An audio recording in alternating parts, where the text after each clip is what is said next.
है तंत्रिका तंत्र, नर्वस सिस्टम।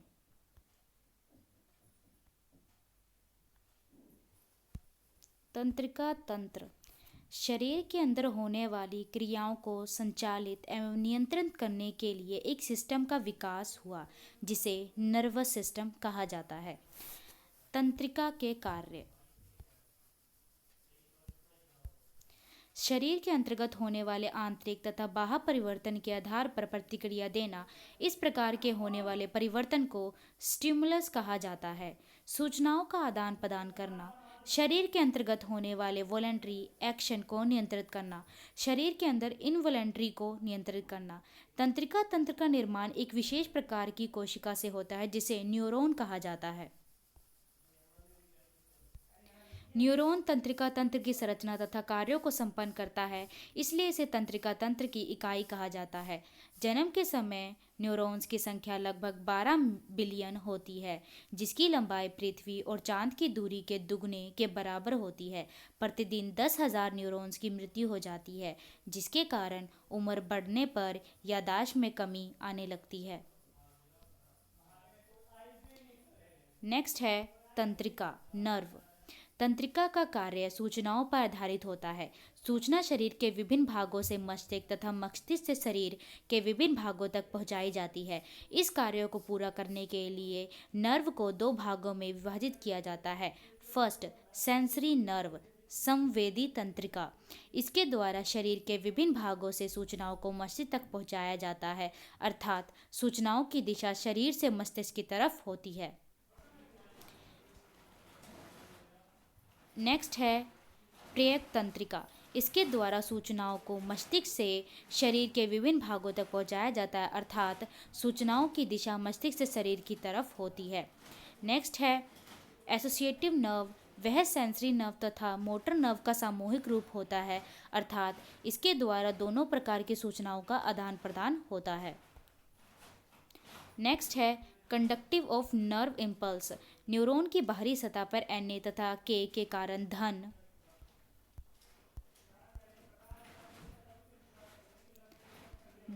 आयन पाया जाता है, जबकि अंदर की सतह पर Ci के कारण ऋण आयन पाया जाता है।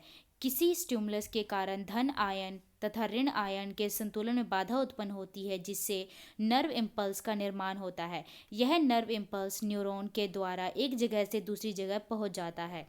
एक स्टिमुलस के बाद दूसरे स्टिमुलस के लिए आयन का संतुलन जरूरी होता है, जिसके लिए Na पंप का इस्तेमाल किया जाता है।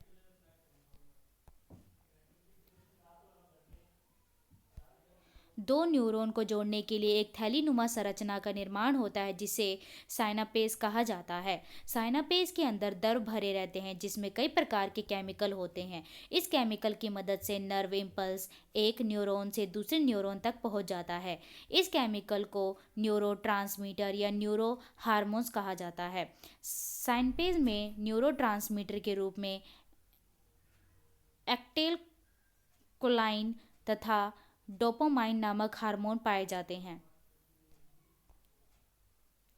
एक्टेलकोलाइन की कमी से अल्ज़ाइमर नामक बीमारी होती है, जिससे में व्यक्ति को याददाश्त से संबंधित समस्याएं हो जाती हैं। डोपामाइन की कमी से पार्किंसंस नामक बीमारी होती है, जिसमें व्यक्ति के हाथ, पांव तथा चेहरे में थरथराहट बनी रहती है। नेक्स्ट है नैर्कोटिक मटेरियल। वैसे पदार्थ जिसके सेवन से स्नाइपेस में स्थित न्यूरोट्रांसमीटर का कार्य बाधित हो जाता है, अर्थात सूचनाएं स्नाइपेस से आगे नहीं बढ़ पाती हैं, उसे नैर्कोटिक मटेरियल कहा जाता है।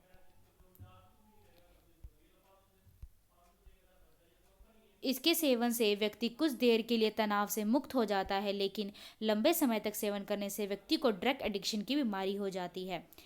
नेक्स्ट है विभ्रम। वैसे पदार्थ जिसके सेवन से व्यक्ति को आनंद की अनुभूति प्राप्त होती है, जैसे भांग, गांजा, LSD। नेक्स्ट है तंत्रिका तंत्र के भाग।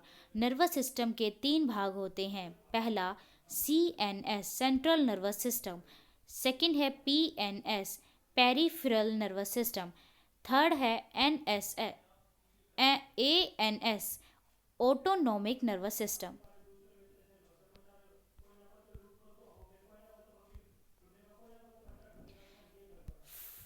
फर्स्ट है केंद्रीय तंत्रिका तंत्र। इसका निर्माण दो संरचनाओं के द्वारा होता है जो निम्नलिखित प्रकार से हैं। पहला है मस्तिष्क एंड दूसरा है स्पाइनल कॉर्ड, मेरु रज्जु। पहला है मस्तिष्क।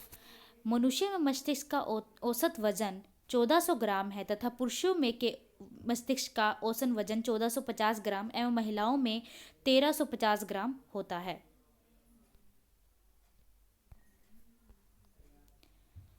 मानव मस्तिष्क का वजन शरीर के वजन का 2% होता है। मस्तिष्क शरीर का मुख्य समन्वय केंद्र है। मानव मस्तिष्क में ध्वनि संवेदना 0.15 सेकंड तक बनी रहती है। मस्तिष्क को चारों तरफ से एक आवरण घेरे रखता है जिसे मेनिनगिस कहा जाता है।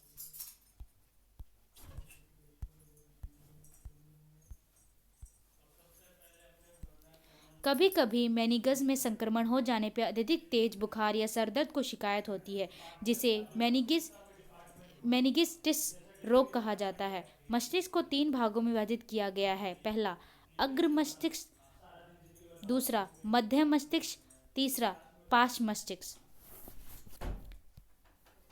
अग्र मस्तिष्क, फोर ब्रेन। इसके अंतर्गत 4 संरचनाएं आती हैं। पहली ओल्फैक्टरी लोब, यह सूंघने का केंद्र होता है। सेकंड सेरेब्रम और सेरेब्रल हेमिस्फीयर, यह मस्तिष्क का सबसे बड़ा भाग होता है। इसके द्वारा किसी भी व्यक्ति के व्यक्तित्व का निर्धारण होता है। सेरेब्रम के द्वारा thinking, thought, analyse, intelligency, planning, speech, imagination, invent तथा ऐच्छिक क्रियाओं का नियंत्रण होता है। थर्ड है हाइपोथैलेमस। इसके द्वारा भूख, प्यास, प्यार, नफरत, सुख दुख, रक्तदाब तथा शरीर के तापमान को नियंत्रण होता है। नेक्स्ट है थैलेमस। यह दर्द, गर्म, ठंडा, नींद या नींद से जागने का केंद्र है। नेक्स्ट है मध्य मस्तिष्क, मिड ब्रेन। फोर ब्रेन के बाद मस्तिष्क का हिस्सा मिड ब्रेन कहलाता है। यह आंखों की क्रिया से संबंधित कार्यों को नियंत्रित करता है जिसे ऑप्टिक लोब कहते हैं। ऑप्टिक लोब की संख्या 4 होती है। यह दृष्टि नियंत्रण का कार्य करता है। थर्ड पार्श्व मस्तिष्क, हिंड ब्रेन। मिड ब्रेन के बाद वाला हिस्सा हिंड ब्रेन कहलाता है। हिंड ब्रेन में 3 महत्वपूर्ण संरचनाएं पाई जाती है जिसके द्वारा विभिन्न कार्यों का नियंत्रण होता है। सेरेबेलम, यह शरीर को संतुलित बनाए रखता है। नेक्स्ट है मेडुला ओब्लोंगेटा, यह अनैच्छिक क्रिया, श्वसन, उल्टी तथा श्वसन दर को नियंत्रित करने का कार्य करता है। नेक्स्ट है छोटा दिमाग पोन्स, यह हिंड ब्रेन का सबसे नीचे वाला हिस्सा होता है। नेक्स्ट है मेरु रज्जु स्पाइनल कॉर्ड। इसके अंतर्गत मेडुला ओब्लोंगेटा से निकलने वाले नर्व बंडल को शामिल किया जाता है जो कमर की हड्डियों तक फैला होता है। यह रिलैक्स एक्शन प्रवृत्ति क्रियाओं को नियंत्रित करने का कार्य करता है। रिफ्लेक्स एक्शन अचानक घटने वाली क्रियाओं के बदले शरीर के द्वारा प्रतिक्रिया की जाती है जिसे परिवर्तित क्रिया कहते हैं। रिफ्लेक्स एक्शन के लिए मस्तिष्क के पास जानकारी या समय नहीं होता, इसलिए इसका नियंत्रण स्पाइनल कॉर्ड के द्वारा किया जाता है। जैसे वाहन चलाते समय अचानक सामने वाली व्यक्ति के आ जाने पर हाथ या पांव द्वारा अचानक ब्रेक का लग जाना। नेक्स्ट गर्म तवे में हाथ का स्पर्श होने पर हाथ का अचानक पीछे खींच लेना। स्पाइनल कॉर्ड में ग्रे मैटर तथा वाइट मैटर की स्थिति मस्तिष्क से उल्टी होती है, अर्थात बाहर वाला भाग वाइट मैटर होता है जबकि अंदर वाला भाग ग्रे मैटर होता है। PNS, peripheral nervous system. इसके अंतर्गत ब्रेन तथा स्पाइनल कॉर्ड से निकलने वाले तथा ब्रेन और स्पाइनल कॉर्ड तक पहुंचने वाले नर्व को शामिल किया जाता है। ये सभी नर्व्स मिक्स्ड नर्व्स या एसोसिएट्स नर्व्स होते हैं जिनका निर्माण सेंसरी तथा मोटर नर्व के द्वारा होता है। इस तंत्र के द्वारा शरीर के सभी भागों को ब्रेन तथा स्पाइनल कॉर्ड से जोड़ा जाता है। इस तंत्र के अंदर कुल 43 पेयर्स नर्व्स को शामिल किया जाता है। नर्व्स दो प्रकार का होता है। पहला, कपाल तंत्रिका। यह नर्व्स मस्तिष्क से निकलता है। इसकी संख्या 12 पेयर्स होती है। सेकंड, मेरु तंत्रिका। यह स्पाइनल कॉर्ड से निकलते, इसकी संख्या 31 जोड़ी होती है। नेक्स्ट है एएनएस, ऑटोनोमिक नर्वस सिस्टम। इसके अंतर्गत रीढ़ की हड्डी के दोनों तरफ स्थित एक एक जोड़ी नर्व्स को शामिल किया जाता है। एएनएस का पूरा कार्य दो तंत्रों के द्वारा संचालित होता है, जो निम्नलिखित इस प्रकार है। First, sympathetic nervous system.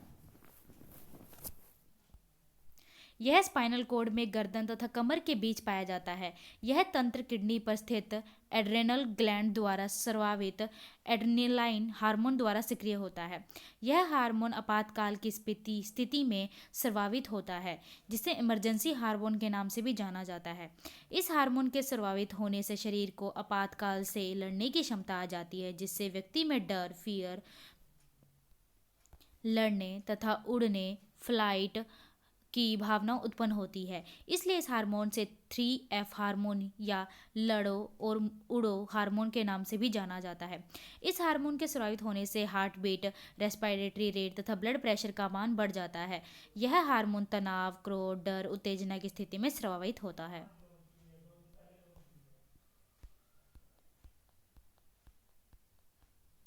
Next है पारासिम्पैथेटिक हार्मोन। आपातकाल के गुजर जाने के बाद यह तंत्र सक्रिय हो जाता है।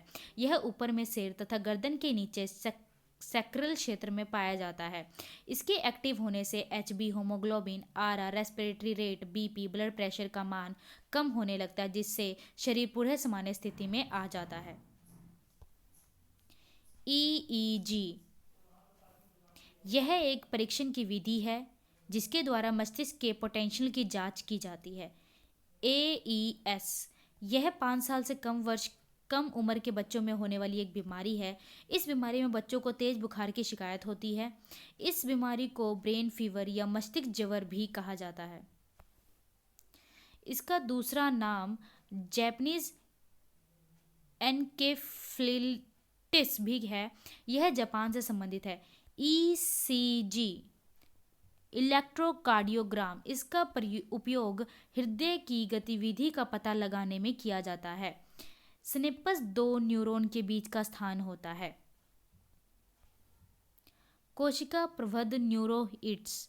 कोशिका तंत्रिका कोशिकाओं के प्रवर्ध दो प्रकार के होते हैं। पहला, डेंड्राइट्स, एक्सोन। डेंड्राइट्स, यह संख्या में एक अधिक और आधार भाग में मोटे परंतु सिरों की ओर क्रमश पतले होते हैं।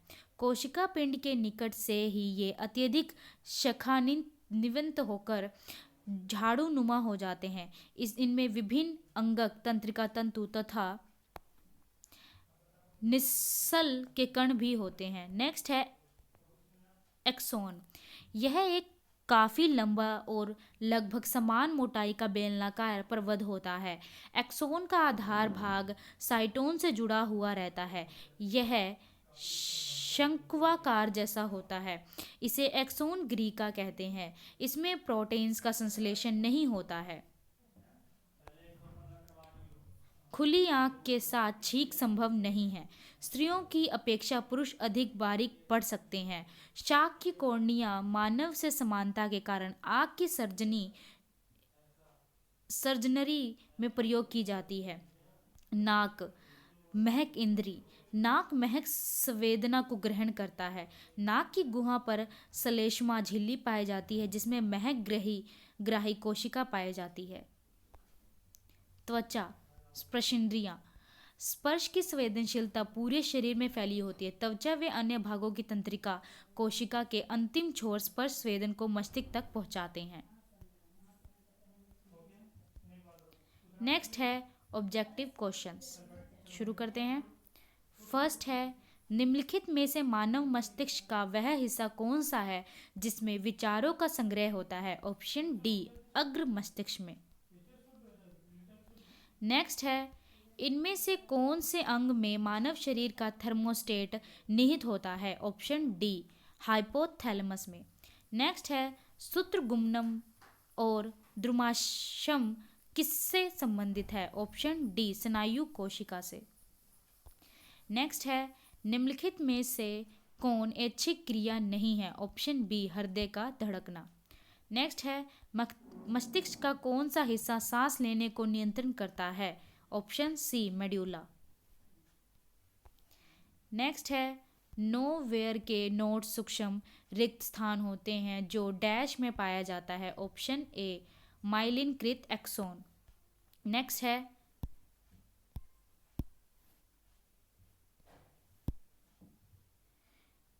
है, मानव मस्तिष्क के निम्नलिखित भागों में से कौन सा एक निगरण और उल्टी का नियमन केंद्र है? Option C, medulla oblongata. Next है, मस्तिष्क जिम्मेदार है? ऑप्शन डी, उपयुक्त तीनों के लिए, सोचने के लिए, हृदय गति नियंत्रण के लिए, शरीर के संतुलन के लिए। नेक्स्ट है, ईसीजी द्वारा उत्पादित विद्युत बलों को महसूस करता है? ऑप्शन डी, हृदय। नेक्स्ट है, मनुष्य में अनैच्छिक क्रियाएं जैसे कि रक्तदाब, लार और उल्टी को किसके द्वारा नियंत्रित किया जाता है? ऑप्शन ए, मेड्यूला। नेक्स्ट है, स्वैच्छिक कार्यों के लिए सुनिश्चितता, अंग विन्यास, निवहन और शरीर का संतुलन बनाए रखने के लिए डैश उत्तरदायी होता है? Option B, अनुमस्तिष्क। नेक्स्ट है, मानव मस्तिष्क का वजन कितना होता है? ऑप्शन ए, मानव शरीर के कुल वजन का लगभग 2%। नेक्स्ट है, निम्नलिखित में से कौन सा अनुमस्तिष्क के बारे में सही नहीं है? ऑप्शन सी, यह मस्तिष्क का काफी छोटा भाग लगभग 25% है। नेक्स्ट है, मानव मस्तिष्क में ध्वनि का संवेदन कितनी देर तक बना रहता है? ऑप्शन ए, 0.1 सेकेंड। नेक्स्ट है, मैंने अपने हाथ को आग से वापस खींच लिया, इस तरह की कार्यवाही के लिए कौन सा अंग जिम्मेदार है? Option B, मेरुरज्जु। नेक्स्ट है, मनुष्य में ताप नियमन को डैश द्वारा नियंत्रण किया जाता है? Option B, hypothalamus. नेक्स्ट है, मानव मस्तिष्क का कौन सा हिस्सा बुद्धि, स्मृति और भावनाओं का केंद्र होता है? Option B, cerebrum. नेक्स्ट है, मस्तिष्क शरीर का डैश समन्वय केंद्र है? ऑप्शन ए, मुख्य।